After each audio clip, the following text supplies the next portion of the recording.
Okay. So I want to show an example. Um, so I'm just in a new directory in my Ubuntu system. This is you can run the same commands on your Linux Mint system. It makes no difference.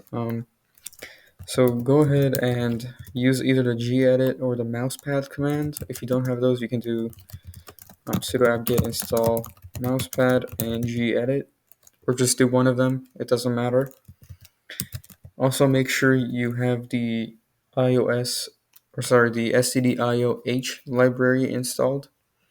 I'm not sure if it installs by default. I have no idea. Actually, yeah, I'm pretty sure it installs by default. So do gedit or mousepad, Vim, whatever editor you want to use. It doesn't matter. And I'm gonna do an example program.c. So I'm just gonna include stdio.h.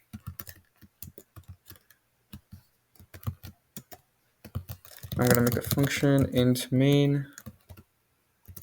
Actually, I'm gonna do void because I don't want to return anything in this one. So void main int a is gonna be 5, and I'm just gonna printf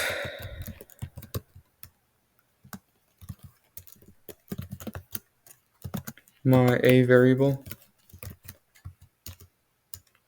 and I'm not gonna return anything.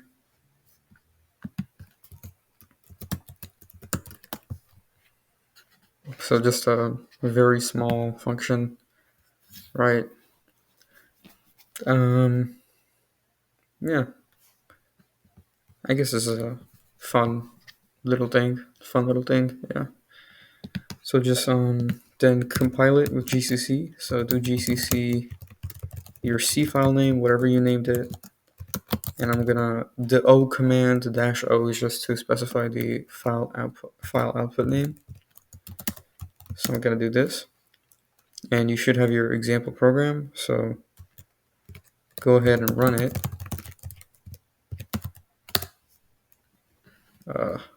Oops, what am I doing? There you go. You should get 5 as output. Okay. How do I stop this? How the hell do you stop this? Okay. Alright, and also one more thing. So in the next video, I am going to actually no, I'm going to analyze this video. So if you want to know how I'm stepping through the program, I'm using the gdb command. It should be installed with Ubuntu or Linux Mint.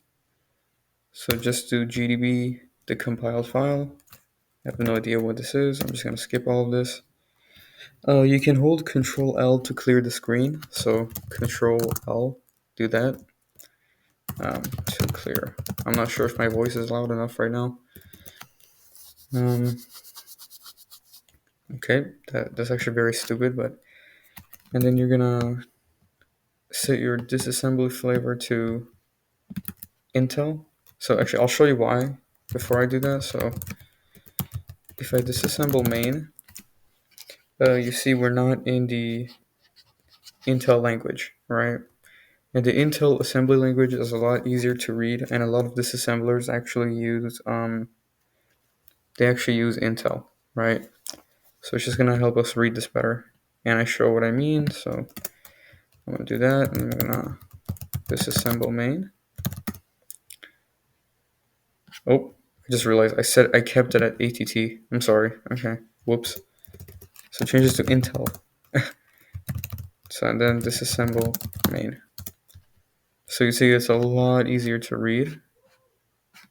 At least for me. And the source destination is switched. So this is how I'm stepping through the program. I'm gonna do start. And we will be at a breakpoint in main. So you see we're in our sorry. So if I do ni, you see I go from 5.1 to 5.5, right? So that's the next instruction. And then if I keep going, and you see I got to 170. The 1175 instruction is the printf one, and the 1170 is the printf instruction, and when I hit next on that, it prints. So the ni command steps through each instruction in your program, right? So these are instructions. These blue ones, they're instructions. These are operands, and these are the variables that are used. The reason these are R is because this is 64-bit. In my last video, I said EBP, ESP, but this is a 64-bit system, and this is a 64-bit program. So we're going to see RBP, RSP, right? So that's how I'm stepping through the program. That's all you need to know for now. It's not important. Also, you can just do continue to end it right away. So again, you can do start and then just do continue, and it will step through each instruction in your program and finish without you having to do NI over and over again. But none of this don't focus too much on this. I'm just showing you some basic GDB stuff, and then just do Q to exit. So that's how I am getting this output that I'm gonna analyze, and I will be stepping through it dynamically more in future videos, obviously.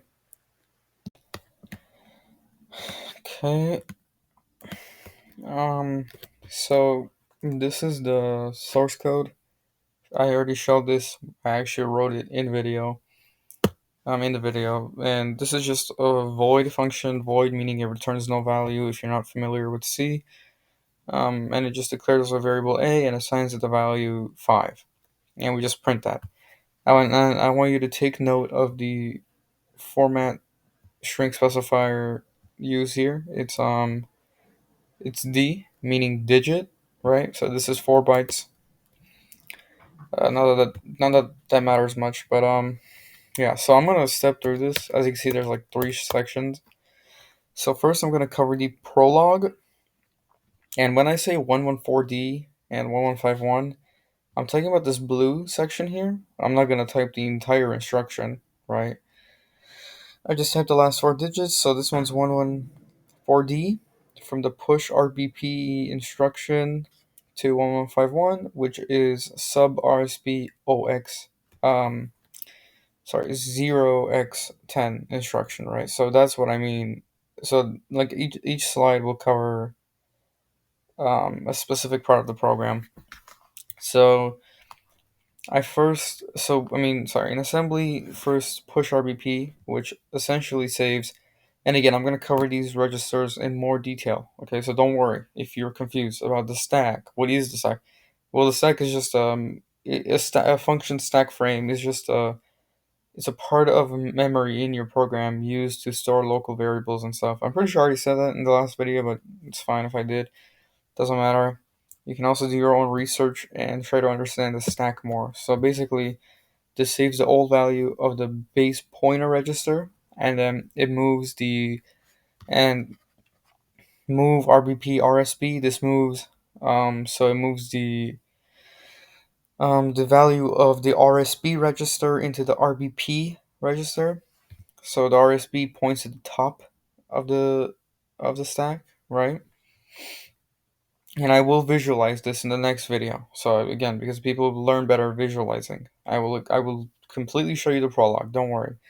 Um, this instruction sub RSB 0x16. 0x16 is actually 16 bytes. So this allocates essentially. Um, it's 22 bytes. I did that wrong. So this allocates 22 bytes in our stack. So it takes the RSB, right, so the top of the stack, and subtracts it by 22 bytes. And I know subtract can sound like it's getting rid of memory, but the stack actually grows downwards. So when you subtract from the stack, you're actually allocating memory, right? So this allocates 22 bytes for local variables and stuff, and it varies. If you have a ton of local variables, if your function is massive, you can have 400, 500 bytes, whatever, right? But here we have literally a single integer, right? So we are going to allocate, um, what's it called, 22 bytes. So that's 4 bytes for the integer, and there's some other things too that we're going to need. We need to store value in other registers, and I'll explain. So one of the value that we store actually is this one, RAX. So RAX, so we need space for that too. So it's not always exactly how much data you're using in your source code. Obviously, other things happen in the background. So this just allocates memory for local variables and stuff. Okay, this video is actually getting a little long, so I'm going to try to speed it up. So this one is just 1155 to 115F. So this instruction to this instruction. And this is concerning the int a is equal to 5 line. Okay, that's all this section covers. Int a is equal to 5. So I will visualize this in the next video, the stack and stuff, how RBP minus 0x4 works, which is just 4 in decimal. And I will explain what this means, like what is happening in here. But I'll briefly explain it right now without any visualization. So move the word pointer RBP minus 0x4, 0x5 essentially moves the value of 5 into the location 4 bytes under the top of the stack frame. So imagine your memory layout is a rectangle and um you have so just a rectangle, right? Again, I'm not going to cover this.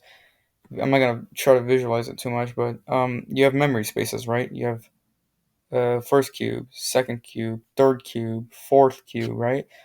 And these are memory addresses used for your local variables. So you can think of 0x4 as the kind of first empty space in the 22 bytes that is allocated in your stack frame, right? So you can think 22 bytes, okay. So what's it called?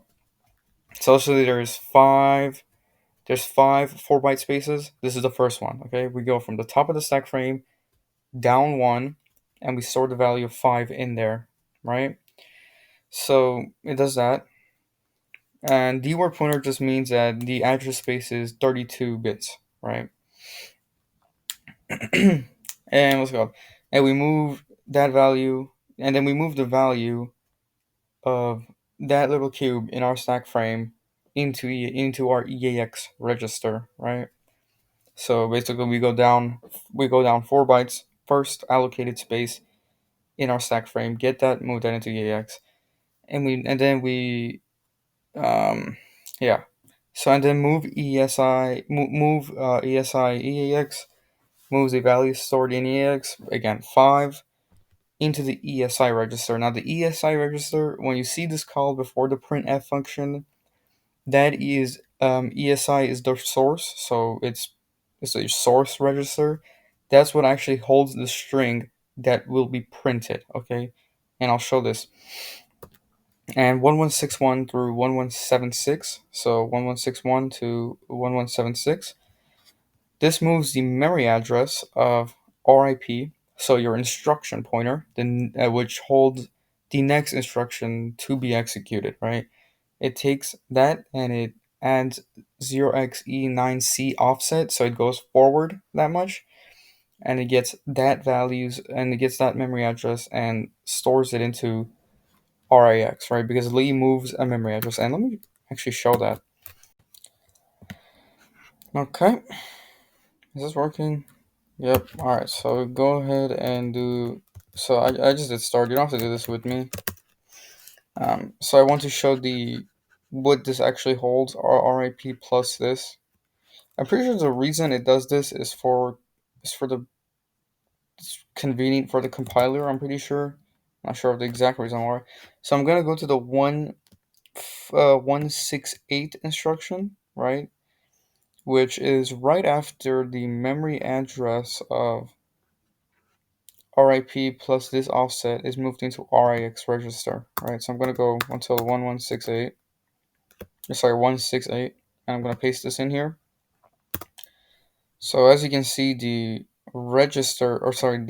format specifier string is right there, right? So this just moves that memory address that holds this string, right, into RIX. So I hope that makes sense, or why that's there. So basically the memory address of our format specifier is moved into RIX. Then the value stored in RIX is moved into RDI, and the printf function is called using the using the ESI, which is what we want to print, which is the number 5. So that's A. We're printing A. A is in ESI. You can think of ESI as A, the variable A. RDI, you can think of that as the format specifier. So we're passing in the printf function, as you saw in the code. We're passing in the format specifier, which is RDI, and A, which is ESI, into the printf function, and it is printing it. Nope just means no up, it does nothing. And leave is the same as move, RSB, RBP, pop, RBP. And I will explain push and pop, okay? Don't worry. But this just moves. RBP right now holds the top of the stack frame. If you remember at the beginning, we put put the value of RSB into RBP. So RBP still holds the top of the stack frame, but RSB has changed, okay? Things have happened to the RSB, whatever. So now the RSB is again top of the stack frame. This essentially deallocates all the local variables you made, all the space you made, right? Whatever, because RSB is now back at the top. It's like our function never did anything, and then we pop RBP. Push RBP essentially put the value of RBP at the top of the stack. Now we pop it, and it's popped, right? That old value of RBP before this main function is restored, and everything's back to normal. And return continues executing whatever happened before the call instruction, which in this case is whatever is happening behind the scenes of the main function, because the main function is literally all we have. So just to wrap things up, I will explain this prologue section in more detail, specifically the push RVP and move RVP RSP. I will try my best to visualize it for you, and the stub RSP 0x16 is actually pretty self-explanatory. I will visualize this RVP minus 0x4. It's confusing. I know. I'll explain it. And I will also explain this, right? Or sorry, not the lead instruction. The action others. Oh yeah, I mean the epilogue. Is that what it's called? Yeah, the epilogue. So the move RSP RBP and the pop RBP. I'll explain that also, and I think that's it.